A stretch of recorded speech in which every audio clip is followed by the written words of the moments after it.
हरियाणा के ऊर्जा, परिवहन एवं श्रम मंत्री श्री अनिल विज ने कहा कि प्रदेश भर में चरणबद्ध तरीके से सभी पुराने बिजली मीटर बदले जाएंगे और उनकी जगह आधुनिक स्मार्ट मीटर लगाए जाएंगे। उन्होंने बताया कि जैसे मोबाइल सेवाओं में प्रीपेड और पोस्टपेड विकल्प उपलब्ध होते हैं, उसी तर्ज पर स्मार्ट मीटर व्यवस्था भी लागू की जाएगी, जिससे उपभोक्ता अपनी सुविधा के अनुसार प्रीपेड अथवा पोस्टपेड प्रणाली का चयन कर सकेंगे। इससे न केवल बिजली आपूर्ति व्यवस्था में सुधार होगा, बल्कि उपभोक्ताओं को भी पारदर्शी और सुविधाजनक सेवा मिलेगी। हाँ जी, तो इस विषय यार एक मिनट, अरे ऐसे 2 मिनट तो पत्रकारों को भी चाहिए ना चाहिए जी। तो थोड़ा सा मतलब हम चाहेंगे भाई एक झटका सा कांग्रेस को ही दे दिया जाए और एक अच्छा कैंडिडेट हो गया। अरे बिल्कुल, भारतीय जनता पार्टी जीतेगी यहाँ से। भारतीय जनता पार्टी की रेल चल रही है। वाह जी। हरियाणा जीते, दिल्ली जीते, बिहार जीते, बम्बई जीते और अब बंगाल भी जीतेंगे और हरियाणा में भी जो म्यूनिसिपैलिटियों के चुनाव हो रहे हैं ये भी जीतेंगे। तो लोगों को समझ आ गई ये जैसे अपने नगर पालिका सी श्रेणी की है या टिकट वगैरह दोगे? नहीं, वो तो पार्टी डिसाइड कर रहेगी, वो बताएंगे। अच्छा, नहीं जैसे आपने प्रभारी तो बना दिया ना यार। हाँ नहीं, वो सारा जो सिस्टम बनेगा जो बैठ के डिसाइड करेंगे। सर, हरियाणा में 37,000 बुजुर्गों की पेंशन बंद की गई है। कहीं ना कहीं अपनी सरकार के प्रति लोगों में रोष दिखाई दे रहा है इसको लेकर। नहीं, किसी की भी नाजायज मांग नहीं की। अगर किसी की हुई है तो वो कंप्लेंट कर सकता है, दिखा सकता है जाके। ये जिनकी आमदन बढ़ गई वो ऑटोमेटिकली कट सकता है, क्योंकि ये आमदन के साथ जुड़ा हुआ है मामला सारा। तो लोगों की आमदन भी तो बढ़ ही रही है ना। मान सम्मान क्या आमदन के साथ जुड़ा हुआ जी? किसी साथ जैसे बुढ़ापा पेंशन है या जो पेंशन की बात आती है? बुढ़ापा पेंशन का तो नहीं किया। बुढ़ापा बुढ़ापा में कर रहे हैं। सारी 3 लाख चीजों की 3 लाख का जो क्राइटेरिया है वो बुढ़ापा में ही लागू किया है। 3 लाख लाडली की भी उसी के तहत की है, 3 लाख रुपए का ये नहीं, लाडली की 2 लाख।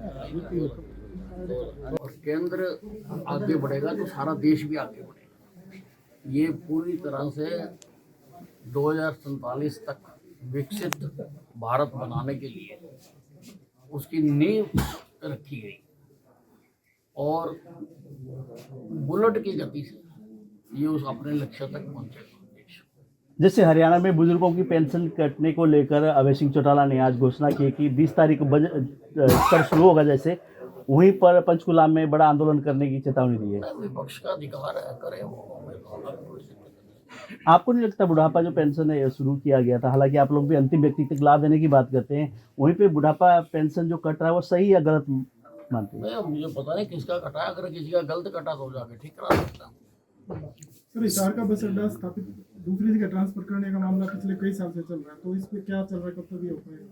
हिसार का बस अड्डा नया बनाने के लिए। सर, भूपेंद्र हुड्डा ये कहते हैं किसानों के लिए कुछ नहीं दिया बजट में।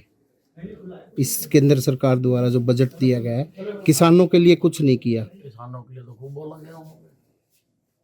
अब भूपेंद्र हुड्डा जी देखते तो है नहीं, ना सुनते हैं, क्योंकि बहुत परेशान हैं। उनकी पार्टी में कोई पूछ नहीं हो रही, इसलिए वो सुने ना बैठ के। किसानों के लिए AI से कैसे बताने के लिए प्रोग्राम बनाया गया है, तो हर चीज़ का, हर क्षेत्र का ध्यान रखा गया। सर, हिसार में बाईपास में गुरु जम्बस यूनिवर्सिटी के सामने महिला कॉलेज है, वहाँ पे लड़कियाँ पढ़ने के लिए दूर दूर से आती है, लेकिन वहाँ पे ना बसों की सुविधा नहीं है, हाईवे पड़ता है दोनों, और उनको लगभग 1 किलोमीटर चल के जाना पड़ता है। तो उसको लेकर बड़ी समस्या है। कि अगर है तो मैं स्टॉपेज बनवा दूंगा। सर, आगामी समय में रोडवेज को लेकर क्या कुछ योजना है? हाँ जी, रोडवेज को लेकर आगामी योजना? रोडवेज को लेके मैं एक बस ट्रैकिंग सिस्टम है, और जिस दिन मैं मंत्री बना था उसी दिन मैंने जब सारा देखा तो बस ट्रैकिंग सिस्टम बना रहे हैं कि कौन सी बस कहाँ जा रही है, कितने बजे जा रही है। ये बस स्टैंड के ऊपर भी सारे पैनल्स लगेंगे, यात्री देख सकते हैं, और इसकी ऐप भी बनेगी। अपने मोबाइल में देख सकते हैं कि भाई मैंने वहाँ जाना, मेरी बस आई है या नहीं आई है। उसके अलावा अपने रूट पे चल रही हैं या नहीं चल रही, बस स्टैंड के अंदर जाती हैं या नहीं जाती, ये सारा सिस्टम हमारा बन के तैयार हो गया। जल्दी वो प्रेजेंटेशन देने के लिए आ रहे हैं मेरे पास, और लगेगा तो इससे बहुत फायदा होगा। बिजली विभाग में सब कुछ बिजली विभाग में तो आप देखो इस गर्मियों में एक दिन भी कट नहीं रहा। सारा कंट्रोल किया है, सिस्टम बनाया है। हर एससी को मेरे आदेश थे कि रोज सुबह 11 बजे मेरे कंप्यूटर में ये आ जाना चाहिए कि आपके एरिया में कहाँ कट लगा, क्यों लगा, कितनी देर में आपने ठीक किया। तो सारी जगह ठीक रहा, सिर्फ 6 एससी जो है उनकी मैंने एक्सप्लेनेशन कॉल की हुई है। इसके अलावा हम जो है सारे जो ट्रांसफार्मर्स हैं उनकी अपग्रेडेशन लोड के मुताबिक हमने करनी शुरू कर दी हुई है। लोड के मुताबिक उसकी अपग्रेडेशन करने के लिए, और जितने भी हमारे ये सब स्टेशन हैं, अब कई जगह ये देखने को आया कि बरसात में उनमें पानी चला गया है इसलिए इलाके की लाइट बंद कर दी। ये तो जायज़ बात नहीं है। तो मैंने डिपार्टमेंट को कहा कि सारे ऐसे जो लगे हुए हैं सब उनको उठाकर उनको ऊंचा किया जाए, ताकि ये बहुत छोटी सी बात है कि भी पानी आ गया इसलिए सारा इलाका अंधेरे में बैठा रहे। तो इस प्रकार से कई योजनाओं पे हम काम कर रहे हैं। सर खेदड़ में एक नई यूनिट लगाने की बात जी जी बिल्कुल है, और आपको जान के खुशी होगी कि उसके लिए जो कोल है वो आवंटन का उसकी हमें परमिशन आ गई है। तो सबसे पहले तो कोई भी थर्मल लगाना है तो कोल का परमिशन होनी जरूरी होती है, तो इसकी खेदड़ की आ गई हमारे पास। एचईआरसी ने बिजली के रेट बढ़ाने को लेकर भी प्रस्ताव दिया, तो क्या रेट बढ़ने जा रहे हैं? नहीं अभी कोई ऐसी है। सर रोडवेज विभाग में अभी कर्मचारियों की कमी है, रोडवेज विभाग में क्या आगे भर्ती की जाएगी कर्मचारियों की? नहीं ऐसा, सारी हमारी बसें चल रही हैं और ठीक चल रही हैं। हम बसों का बेड़ा बढ़ाने के लिए हम कोशिश कर रहे हैं, और हमारी ये सोच है कि अब हम इलेक्ट्रिक बसें ज़्यादा लाएंगे। योगेश जी के पोल्यूशन का बहुत प्रॉब्लम है और एनसीआर में घुसने नहीं देते, तो वो आपको इस बस में जाए फिर आगे उसमें जाए तो वो नहीं हो सकता। इसलिए हम सारा इलेक्ट्रिक बसेस ला रहे हैं। एक सर प्राइवेट बस वाले लगातार मांग कर रहे हैं कि जो सरकारी पास है वो प्राइवेट बसों में क्यों बिठाए? वो मामला कोर्ट में है, तो अब उसके ऊपर बोलना ठीक नहीं है। ये कोर्ट में गए, अब जो कोर्ट का फैसला आएगा उसके बाद। जैसे बिजली सुधार करने के लिए आप लगे हैं, वहीं पे बिजली के मीटर बहुत सारे ना खंभे में लगते हैं कि एक ही खंभे में 10-10, 15-15 वो भी नीचे होते हैं और खुली तार होती हैं, ज़्यादातर देखने को ही मिलती हैं।